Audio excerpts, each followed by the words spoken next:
Hi friends, இன்றைக்கி நாங்கள் மூணாரில் hot chocolate சாப்பிட்டோம். அதை தான் பண்ண ட்ரை பண்ணுறேன், உங்கள் கூட ஷேர் பண்ணுறேன். டேரி மில்க் சாக்லேட் 100 கிராம் வாங்கியிருக்கேன். அதை குட்டி குட்டியாக கட் பண்ணி எடுத்துக்கிறேன். அந்த 100 gram chocolate, 2 spoon cocoa powder, பட்டை, 1/2 லிட்டர் பால், தேவையான அளவு சுகரு, 1 பிஞ்ச் சால்ட்டு. அதுக்கப்புறம் பாலை நல்லா கொதிக்க வச்சுட்டு அந்த லவங்கப்பட்டையை போட்டு ஒரு கொதி வந்தோடனே அதை எடுத்து தனியாக வச்சுருங்க. அதுக்கப்புறம் இந்த 2 ஸ்பூன் கொக்கோ பவுடர் இருக்கு இல்லையா, அதை சேர்த்து கொதிக்க விடுங்க.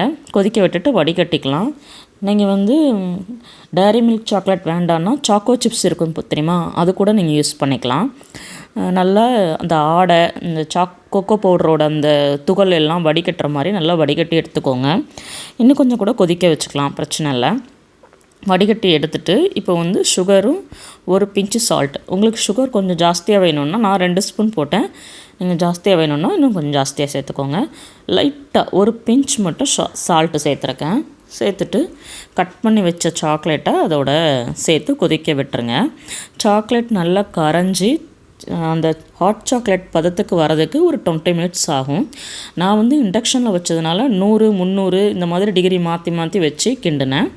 நீங்கள் கேஸில் வச்சிங்கன்னா அப்படியே ஃபுல் சிம்மில் வச்சு கிண்டி விட்டுக்கிட்டே இருங்க, இல்லைனா அடி பிடிச்சிரும். இந்த மாதிரி குடிக்கலாம். பட் ஆனால் நாங்கள் அங்கே குடித்தது இன்னும் திக்காக இருந்தது, அதனால் கூட கொஞ்சம் நேரம் கொதிக்க விட்டேன். இங்கே பாருங்கள், நல்லா திக்காக ஆகிடுச்சு சாக்லேட்டு.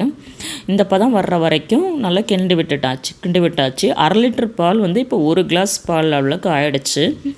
ரொம்ப சூடாக நம்ம இதை குடிக்க முடியாதுங்கிறதுனால ஓரளவுக்கு ஆற வச்சு நான் கிளாஸ்க்கு மாற்றிட்டு இப்போது குடிக்க போகிறோம். இது லைட் சூடோடு குடித்தா தான் நல்லாயிருக்கும். நமக்கு தேவைன்னா ஃப்ரிட்ஜில் வைக்கலாம். ஆனால் ஃப்ரிட்ஜில் வச்சா சாக்லேட் திருப்பி கெட்டியாகிடும் இல்லையா, அதை நான் ட்ரை பண்ணிவிட்டு அடுத்த வீடியோவில் சொல்கிறேன். சூப்பரான ஹாட் சாக்லேட் ரெடி ஆகிடுச்சு. நீங்களும் ட்ரை பண்ணி பாருங்கள். இது பெங்களூரில் திருப்பி போகும்போது தேடினோம். அங்கே கேஎஃப்சியில் கிடச்சிது. ஆனால் அது கொஞ்சம் வேறு மாதிரி இருந்தது. 3-6 லெவலுக்கு இல்லைனாலும் நாங்கள் பண்ண ஹாட் சாக்லேட்டும் நல்லா இருந்தது. நீங்களும் ட்ரை பண்ணி பார்த்துட்டு எப்படி இருந்ததுன்னு கமெண்ட்டில் சொல்லுங்கள். தேங்க்யூ, பாய்.